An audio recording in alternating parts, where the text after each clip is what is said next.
Hey guys, Bane checking in. I'm here to fulfill Ra's al Ghul's destiny. So about that Bane mask, I was actually filming for this video right here, but I went to my bedroom, walked out, tripped over this tripod, fell over, knocked everything over. My lamp is now broken. It's an extremely old lamp. My dad's pissed. Whatever. But on to the video. This is video number 3 in Q&A with Eric Helms. In this video, the main topic, I believe, is macronutrient manipulation, especially fat, but we also talk about carbs as well. And mostly in the terms of a person cutting for a competition, how he, as a coach, will manipulate people's fat macronutrients and carb macronutrient to get them where they want to be. And he really goes in depth. He really goes in depth, and you can learn about his coaching philosophy as well in this video. We also talk about other things such as people trying to get lean recreationally, what's a good body fat level to bulk at or to cut at, etc. So you guys are going to learn something for this one. I think you'll really enjoy it. Like I said, click up here for that one Bane video that I was talking about. And yeah, here's the video. Peace!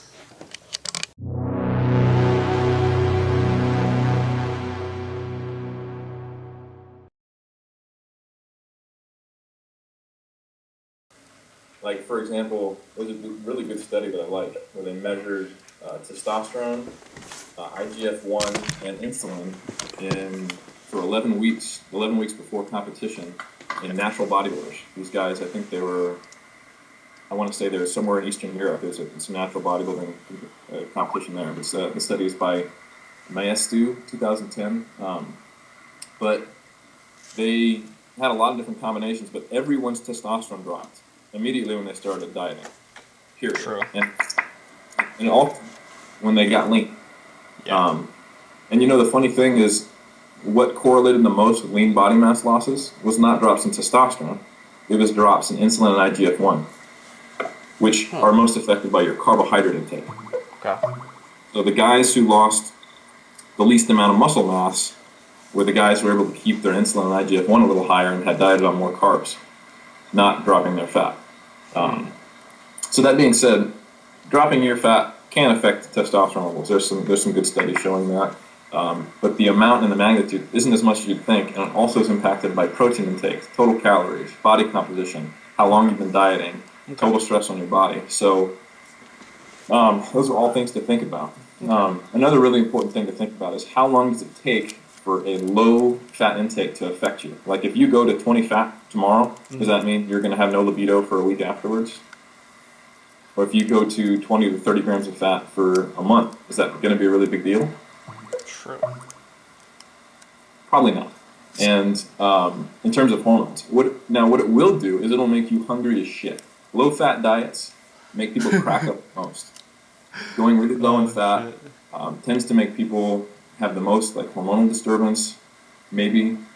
But I think it's more of an impact on the way they think and the way they react, and it creates mood swings than it does affect issues like just lean body mass preservation. So my decision to go low fat with somebody is normally I need to preserve, and I don't do this to everybody. Sometimes I increase their fat and drop their carbs. I do that pretty frequently as well. For when I do decide to cut fat with somebody, they're normally someone who responds really well in their training to having a higher carb intake. They lose fat better being full, glycogen-wise. Okay. And they have a prettier linear loss. Like when I cut calories, they lose fat. When I increase calories, they get fatter. Yeah. They don't have a complex metabolism, and they're very mentally strong. They're normally a better competitor. And I normally talk to them like, so here's what I'm thinking. I want to cut your fat to 10 to 15% of calories right now. And here's what I'm worried about, is you losing your mind binging or dropping out of a prep. Yeah. What do you think? And can you check in with me if you start losing it a little bit? And I only want to do this for 4 weeks. Yeah. And that's how it goes. It's not just like, all right, we got a 24-week diet. Let's go to 30 grams of fat day one, So yeah, that's true. And Berto touched on this in one of his videos. I think a lot of people use their macros as almost like bragging rights. Like they talk about the lowest they had. Yeah. Like you heard talk about this 3-week period or 7-week period before my last show in 2009, where I was on like 20 fat, 60 carbs, and like 225 protein. It was absolute Lord. torturous, brutal. You know, Oh, but shit. that was 7 weeks out of 39 weeks, and the Yeah. other 39 weeks I was over 100 grams of carbs. Most of the time in the 200 range. My fat was in the 60s. You know. Yeah. And it was played with all over the place because we were having trouble making me lose, and I like tore my hamstring. It was ridiculous. So you can't just take a snapshot of a prep that might last most of a year and go, oh, you're on too low fat. You know, it's like, well, right now he's on a low fat thing for some reason. You know. Yeah. So, but the answer to that question is it's very individual. Okay. You only want to go low fat for a brief period of time when you need to, and you need to know that the things that are going to happen is you may see issues with mood, hunger increasing, and emotional disturbance. Those are the biggest things I see. And as any competitor knows, it's not the physical hardship that's going to beat you down or prevent you from competing. It's in here. You know. Very true. Guys will crack and binge and drop out of a show, or just decide they're not motivated anymore, don't know why they're doing it, and say screw it and not compete. Yeah. So it's really tough to stay unbiased and mentally sound during a long prep where you're trying to get really, really lean.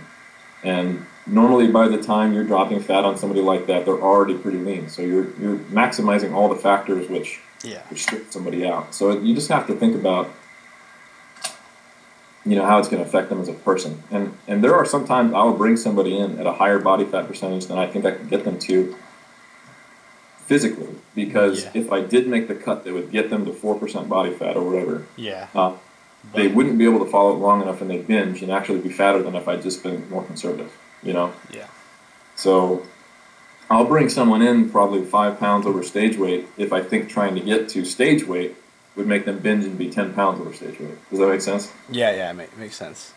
I mean, you just have to communicate with your people, and you have to think about the not just the consequences in terms of fat loss, but how it'll affect them in terms of globally. You know. Yeah. And while we're on the topic of fat, damn, I just forgot what I was gonna say. That tastes good. Oh, okay. So a lot of people begin their first cut on keto. What's your opinion on what ratio of someone's fat should be at for a cut, just in general? Yeah. Because I know I see so many people start their first like real life cut and they do like 0 carbs, or they'll put themselves at a super low amount of fat. What are some really general, and this answers Mario's question, what are some really general macro suggestions for someone for cutting? I guess you can want to be like talking ranges. Probably, yeah. Because I mean, so typically most people respond best when they have a balance of macronutrients. You know. Yeah. And it's not that surprising. You know, we know how to use all 3 macronutrients for fuel, and they all have purposes in the body. So we don't want to go, crazy low on one, except for certain circumstances, like I was talking about. Like someone who needs carbs to keep performing well enough in the gym to maintain tension on the muscle, and needs protein to maintain muscle mass, and then so what's left? You're going to cut some fat, but you can't do it for too long, or you have problems. But in general, if you're just doing a regular cut, or if you're not in like the last hours of a contest prep, I would say somewhere in the range of like 15 to 30% of calories need to come from fat. And that's based on a couple different reviews of like what's good macronutrients for bodybuilding. I think 15% is probably a little too low for most people, unless you're cutting and you just really know that you do better on lower fat, higher carbs, and it doesn't affect you. But I would say most people between 20 to 30% of calories. If you're active, probably doing cardio, probably weight training, and if they're your followers, they're probably younger, are going to do better on their carbohydrate being a large portion of their diet. Yeah. There's always going to be exceptions, and I would say as low as like 30% of the calories would come from carbohydrates, and in the range of what's there, as much to as 60 or 65%. I mean, if you're a crazy high carb kind of guy. But I'd say most people, somewhere between like 40 to 55% of calories are probably going to come from carbs, and that'll downshift a little bit while you diet. because your protein should probably come up a little bit, and as a percentage of calories, it'll stay even higher. Okay. So yeah, the fat range, in general, I'd say 20 to 30%. When dieting, you could say 15 to 30%, and you'll probably have, if you're at 30%, your carbs are going to be pretty damn low. Yeah. But yeah, you need to be balanced. I think I've said this before, but in general, you want to have your carbs as high as you can while still, getting leaner. Sounds good to me. Now, there are some people who will respond better to a keto diet at certain points, or maybe even, from the get. And then you have to keep your fat a lot higher. But there are things that come with a keto diet. You're going to see typically a slower rate of loss down the line. You'll lose really fast at first, then your metabolism will start to slow out. Yeah. And you'll probably flatten out a little bit. So it makes the loading up and being full on stage day a little more difficult, and it could sometimes mess with your head a little bit. Yeah. So, but you can do it. Okay. I just don't think it makes sense for most people, but there are some people who might end up taking keto every time. Okay. So it's not at the beginning of a diet. Okay. Next question, how far should a person bulk or cut in terms of body fat percentages to still be in a somewhat optimal stage of building muscle? So this kind of sounds like not cutting for a competition, just cutting for recreation or just to look good, aesthetic, whatnot. What are good ranges to be within? Yeah, that's another one. Most people come to me and they go, well, I want to get shredded like Matt Ogus. And I was like, why would you want to do that? True. Like girls don't even want you to have veins in your glutes. What are you talking about?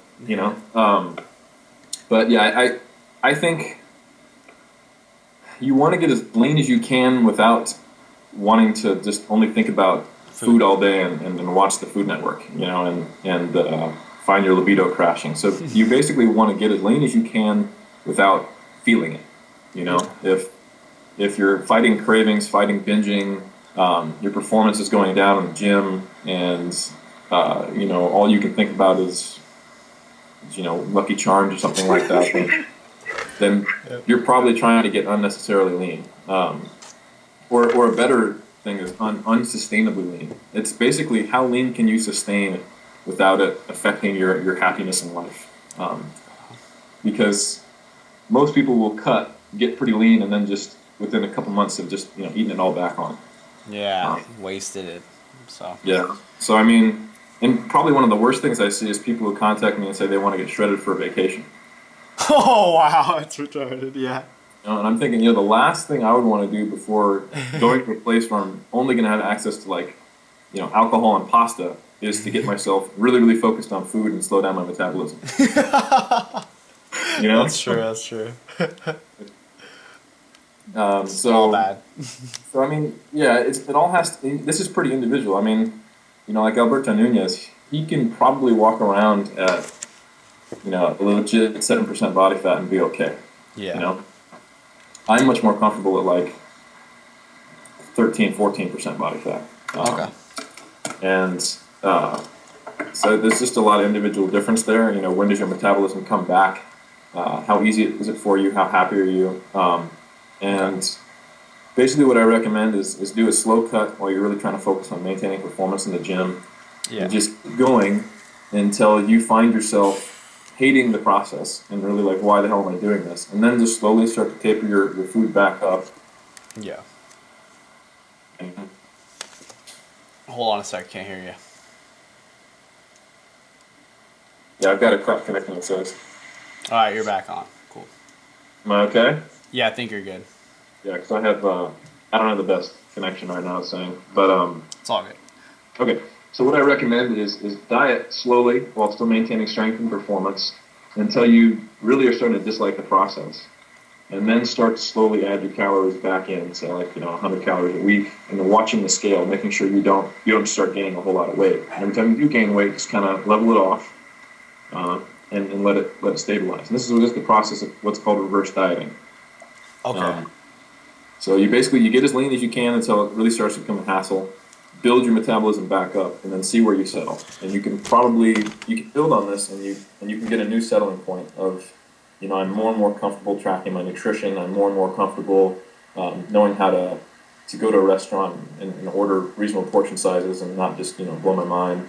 in terms of caloric intake, and I can hang out maybe a little leaner each time I do this process. And if you get really good at it, eventually you can maintain a very lean condition. But then the question is because you can maintain it a good thing? True. And if you get to the point where you're really good at tracking and you're really disciplined and it's not stressing you out, but you find that gains in the gym are really hard, then you probably need to just not maintain so lean. Unless like you're a model. Like if you need to stay within a certain level of condition all the time, then It's a you know different that's thing. it's going to have to be a compromise. Yeah. Have you ever seen someone who you probably have? They assume that they can only that like their perfect muscle building stage is like at say 10%, and they just got done cutting down to like 5% for a bodybuilding show. Therefore, they totally justify that like, okay, it's totally cool if I binge my ass off and reach 10% because I know that's where I'm perfect at. Like, do you suggest that that's okay? Do you suggest that they slowly build themselves up to that, or like, what do you think about someone who has that kind of mentality? Like, oh, it's totally cool for me to get fat because that's where I perform best at and whatnot. You know? Well, I look at it this way. It's all about strategic planning.